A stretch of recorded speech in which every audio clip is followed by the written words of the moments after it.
Hey there, friends. Pastor Cliff Wall here with Cold Springs Church. Hope you're having a wonderful Wednesday.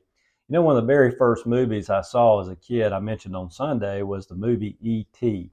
And I actually saw that when I was maybe about 8 years old. I'll be 51 here in, just a few days.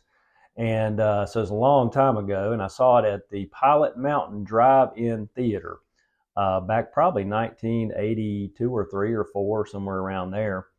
And no, probably 82 or 3. And I was a very young kid. I remember that movie, and it was made by a man named Steven Spielberg. Well, of course, that's been a long time ago, and Steven Spielberg is still at it, and he's made a lot of different movies along those lines of E.T., extraterrestrials, and he's recently made a movie called Disclosure Day. And I've heard that he has said, in leading up to that movie coming out, which just came out last week apparently, that it's going to require, when we discover that there really are other intelligent life forms other than humans, maybe even here on Earth and outside of the Earth and our solar system, that it's going to require religious people to really reconsider their religious beliefs and alter their religious beliefs. But you know, the reality is that Christians and many deep thinking Christians have pondered these possibilities for a long time. Leonard Sweet actually put out a little message, I think, the other day. He's a Methodist theologian, and he put out a little message the other day to say, hey, Christians have actually considered the possibility of these things going back to the very earliest days. And I think he referred to Clement going back to the year 96 AD. And so there are many deep thinkers today who have are very well versed in this topic.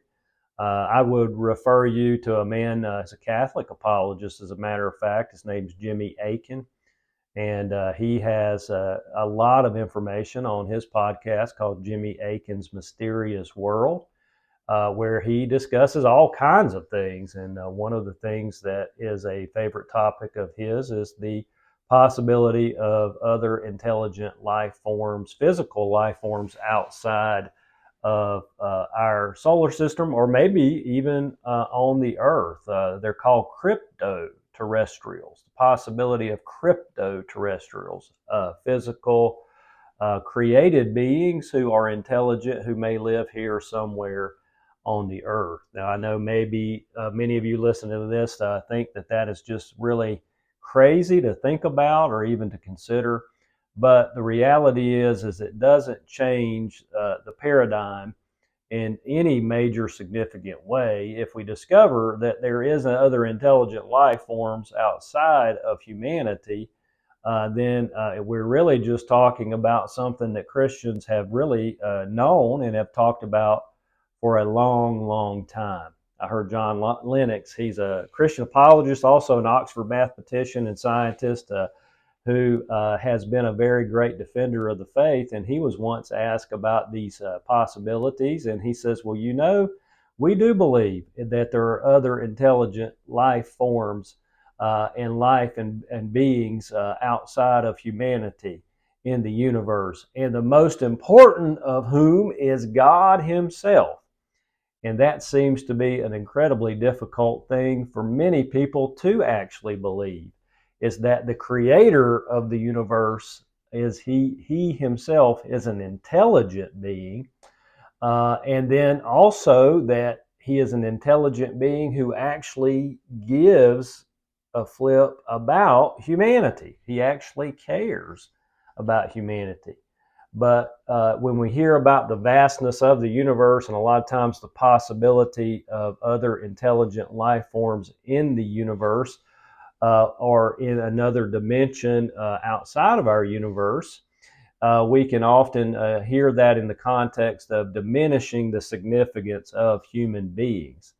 And you know, this is not anything new. King David himself, going back to Psalm 8, now whether he considered the possibility of other intelligent life forms in the forms of physical alien beings as we think of them today, I don't know, I doubt, but he did think of and believe in an intelligent creator.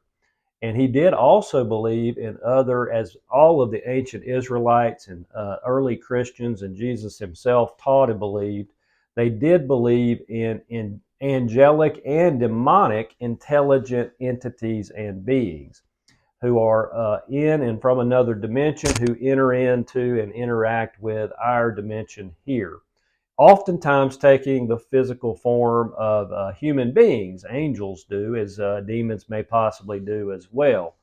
And so, at any rate, Christians have always considered and known and believed that there are in other intelligent life forms in existence other than humanity. And one of the most difficult and incredible things to believe is that there is an intelligent, all-powerful creator who created the universe, who actually cares about us.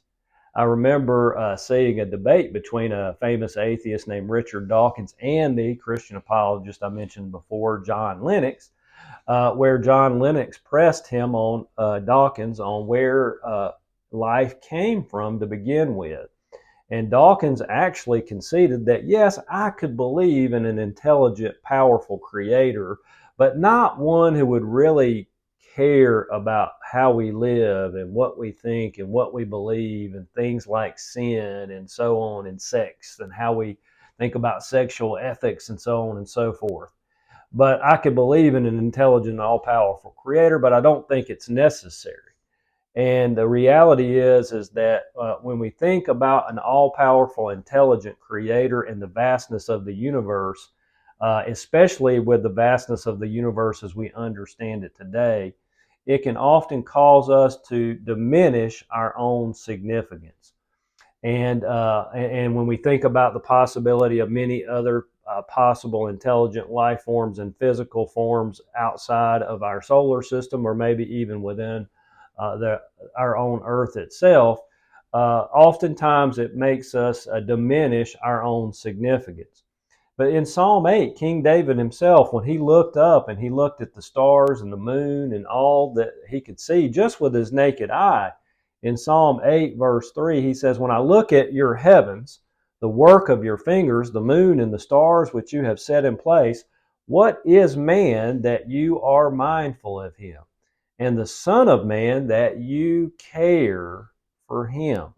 See, even David found it almost incredible to believe that the God who created everything that he could just see with his naked eye would actually care about us. As the old song goes, aren't we all just dust in the wind? And who cares about dust? Dust is something that you try to get rid of, right? And don't think too much about. And you certainly don't have a relationship with it. But the God who created us has revealed himself to us that he indeed does care about us. And indeed, he cares about you. So whether there are other physical life forms, terrestrial or crypto-terrestrial or extraterrestrial, that are physically created by God and have intelligent being as we do ourselves, or in some sense similar to ourselves, that doesn't diminish, it actually enhances the reality that there is an intelligent creator who created the universe. And that intelligent creator really, really cares. I was just talking with someone yesterday, and they were talking about how much they love their pets. They love their dogs, and how much they care for their dogs, and the relationship that they have. How much more the creator of the universe, how much more would he care, and does he care for you and me? Yeah, I know it's hard to believe, but it is not too good to be true. It's so good that it is true. The God who created us so loves us and created us with a purpose and a design to live in harmony with him and his will. And he is a loving and caring creator, and he cares about all of his creation. We see this all throughout the Bible. We see it in the story of Genesis, when he creates not only human beings as the crown and glory of his creation, but he creates all the other animals and he brings them to Adam for him to name. And so Adam had this relationship where he was given the dominion over the other creatures on earth. And yet the Bible also reveals that there are creatures who are higher. David goes on to say in verse 5, he says, referring to humans, yet you have made him a little lower than the heavenly beings and crowned him with glory and honor. And you have given him dominion over the work of your hands, and you have put all things under his feet. Yes, there is an intelligent and all-powerful, but also a caring creator who created us for a purpose, to care for and to steward his good creation here on earth. And yet humanity rebelled against that through the deceit and the temptation of one of these fallen heavenly beings that's referred to as the serpent in Genesis 3, but also goes by the title Satan and the devil and many other names. So there are spiritual beings, angels and demons. And if there are other physical, intelligent life forms somewhere in the universe, that in no way diminishes our Christian faith. It really only enhances it in the view of myself and many other people, because we know that God is a very, very creative God. Just look at all of the life forms that he created here on earth. The devil, the serpent, the one who rebelled against God and led humanity into rebellion against God, he certainly wants to diminish our significance. One of the great things that we can do and remember is that we are creatures created in the image of God, and we need to be humble in that respect. But we don't want to also, at the same time, we have to be on guard against thinking far too low of ourselves and thinking that we are all just dust in the wind. Yeah, in a sense, we have to remember our fragility. We have to remember that we are dust, and to dust we shall return. But we are dust that's been given life and breathed into our nostrils the breath of life. And we also have been given great significance. And God has a far greater plan. And what we shall be, it says in 1 John 3, has not yet been revealed. But we know that when Jesus appears, when he comes again, we shall be like him, for we shall see him as he is. There is a greater destiny. There is a greater purpose. And God, in his providence and all that he has brought about, is bringing about a far greater and more wonderful reality than we can ever ask, think, hope, or imagine. And the truth is that he has created us, and he has sent his son, even though we have rebelled against him and try to do things our own way and try to be our own gods, which we're not qualified for. Yet, in spite of all of that, he didn't give up on us and discard us, but he sent his very own son.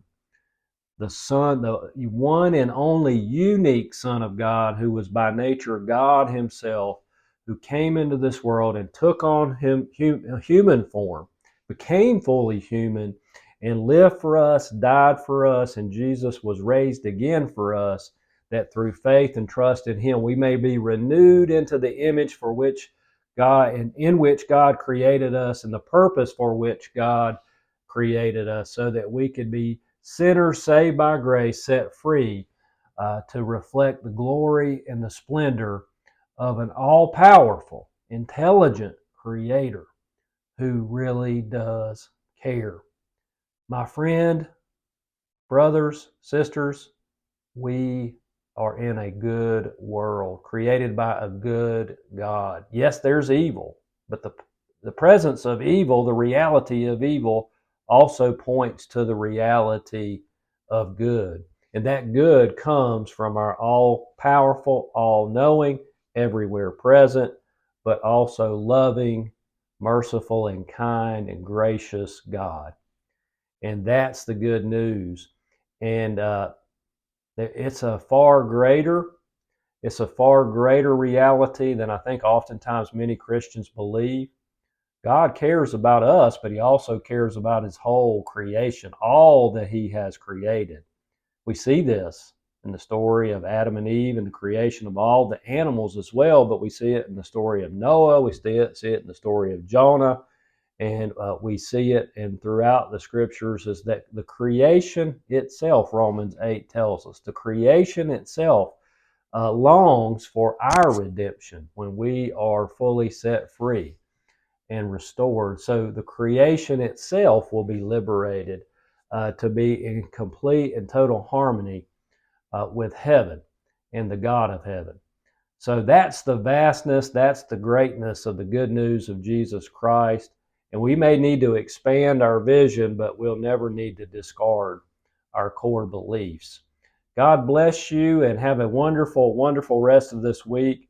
Probably won't be able to share anything with you next week as I will be heading to Plymouth, North Carolina with our youth here with some other churches, and we'll be doing some mission work and having a mission retreat with our youth groups from various churches and working together to help folks in need. And so I may not be able to share a message with you next week. So if you miss it next week, I'll pick back up the following week. But God bless you. Have a wonderful rest of this Wednesday, living in the light of God's wonderful and amazing love. God bless you.